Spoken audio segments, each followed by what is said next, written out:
Throughout history, the spread of religion has rarely been purely spiritual. Political machinations have always shaped the religious landscape. From early Islamic and Christian expansions to colonial missions, faith and power intersect. Religious conversions weave genuine belief with calculated strategy. It's a tale of empires, cultural clashes, and questions of faith. This dance between spiritual and temporal is evident in early Islam and Christianity. Examining these faiths' histories reveals the forces shaping our world. Religious conversions often intertwined with political, economic, and social factors.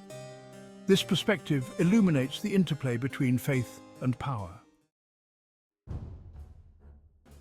In the early 7th century, a new faith emerged from the Arabian Peninsula, destined to reshape the world. Islam, meaning submission to God, called for a radical departure from the polytheistic beliefs prevalent in the region. Its message of monotheism, social justice, and divine revelation resonated deeply with the Arab tribes, uniting them under the banner of a single God. Led by the Prophet Muhammad, a caravan trader turned religious leader, the early Muslims faced persecution and resistance from the established powers in Mecca.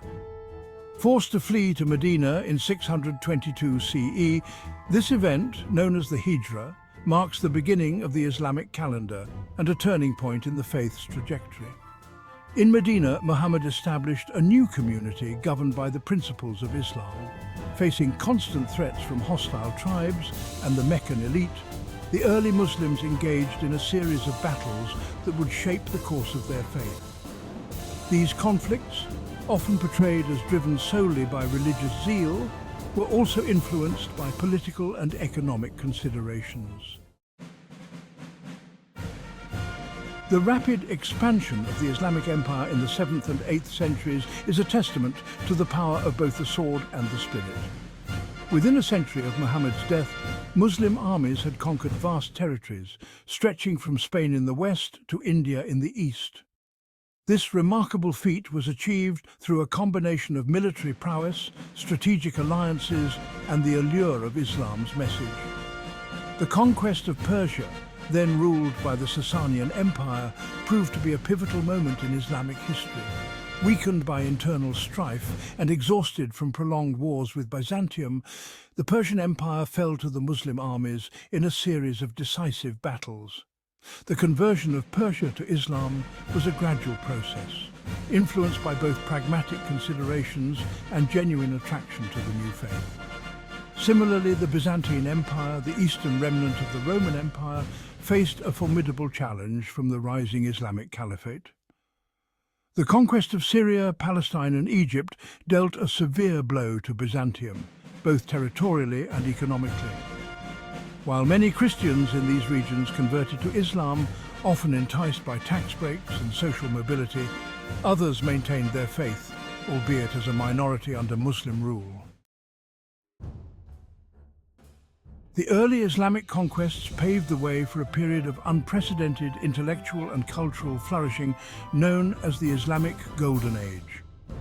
From the 8th to the 13th centuries, the Islamic world became a beacon of knowledge, preserving and expanding upon the scientific and philosophical traditions of ancient Greece, Persia, and India. Muslim scholars made groundbreaking advancements in mathematics, astronomy, medicine, and philosophy. Cities like Baghdad, Cairo, and Cordoba became centers of learning, attracting scholars and students from all corners of the known world. The Islamic emphasis on knowledge and reason fostered an environment of inquiry and debate, leading to significant breakthroughs in various fields. This golden age of Islamic civilization was characterized by a spirit of tolerance and intellectual curiosity. Muslim rulers patronized scholars from diverse religious backgrounds, recognizing the value of their contributions. Libraries were established to house vast collections of manuscripts, preserving knowledge for future generations. Section 5. Constantine's Choice, the Dawn of Christendom. While Islam was spreading rapidly across the Middle East and North Africa, Christianity was undergoing its own transformation in the Roman Empire. From a persecuted sect, Christianity rose to become the dominant religion of the Roman world, a remarkable shift largely attributed to the conversion of Emperor Constantine in the early 4th century CE. Constantine's embrace of Christianity was a watershed moment in the history of the faith. In 313 CE, he issued the Edict of Milan, granting religious tolerance throughout the empire and ending the persecution of Christians. This edict had far-reaching consequences, paving the way for Christianity's eventual dominance. While Constantine's motives for converting to Christianity remain a subject of debate among historians, his decision had profound political and social implications. By aligning himself with the burgeoning Christian faith, Constantine gained the support of a large and increasingly influential segment of the population. Section 6. The End of Tolerance. From pagan persecution to Christian dominance. Constantine's successors continued to favor Christianity, granting it special privileges and gradually marginalizing traditional Roman paganism. The once persecuted faith now held the reins of power, and its relationship with other religions underwent a dramatic transformation. The rise of Christianity to dominance was not without its share of conflict and coercion. Pagan temples were closed or converted into churches, and traditional religious practices were suppressed.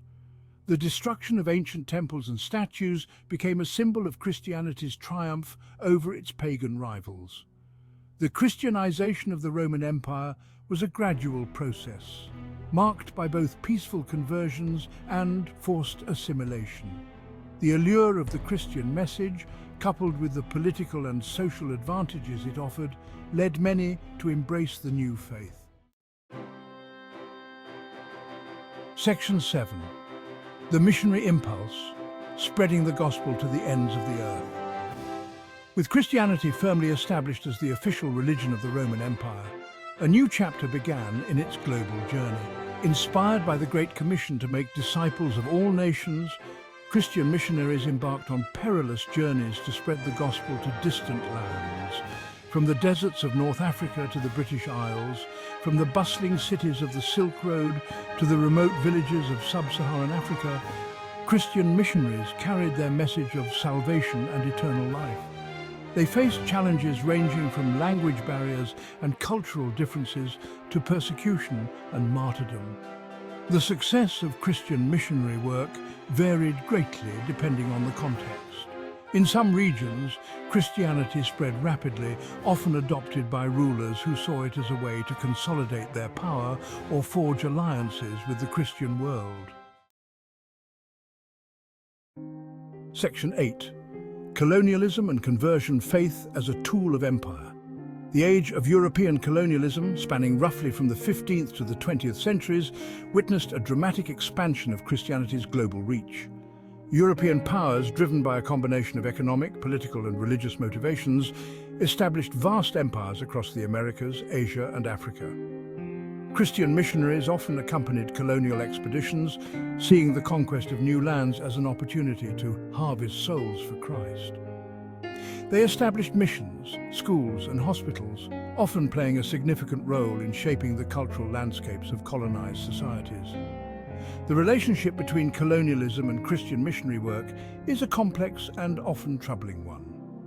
While some missionaries genuinely believed they were bringing salvation to the heathen masses, their efforts were often intertwined with the exploitative practices of colonial rule. Section 9. A legacy of conversion, understanding the past, navigating the present. The historical record is replete with examples of religious conversions driven by a complex interplay of spiritual aspirations, political calculations, and socio-economic factors. Understanding this nuanced history is crucial for navigating the often fraught relationship between religion and politics in the contemporary world. The legacy of conversion, both forced and voluntary, continues to shape religious demographics and interfaith relations globally. Recognizing the historical context of religious change can foster greater empathy and understanding among different faith communities.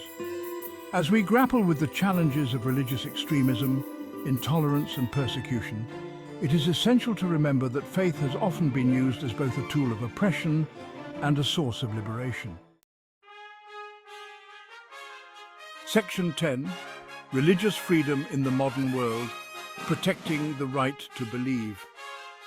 In the aftermath of World War II, with the horrors of religious persecution fresh in mind, the international community came together to enshrine the right to freedom of religion or belief as a fundamental human right. The Universal Declaration of Human Rights, UDHR, adopted in 1948, unequivocally states that everyone has the right to freedom of thought, conscience and religion. The International Covenant on Civil and Political Rights, ICCPR, adopted in 1966, further elaborated on this right, guaranteeing the freedom to have or to adopt a religion or belief of his choice and to manifest his religion or belief in worship, observance, practice and teaching.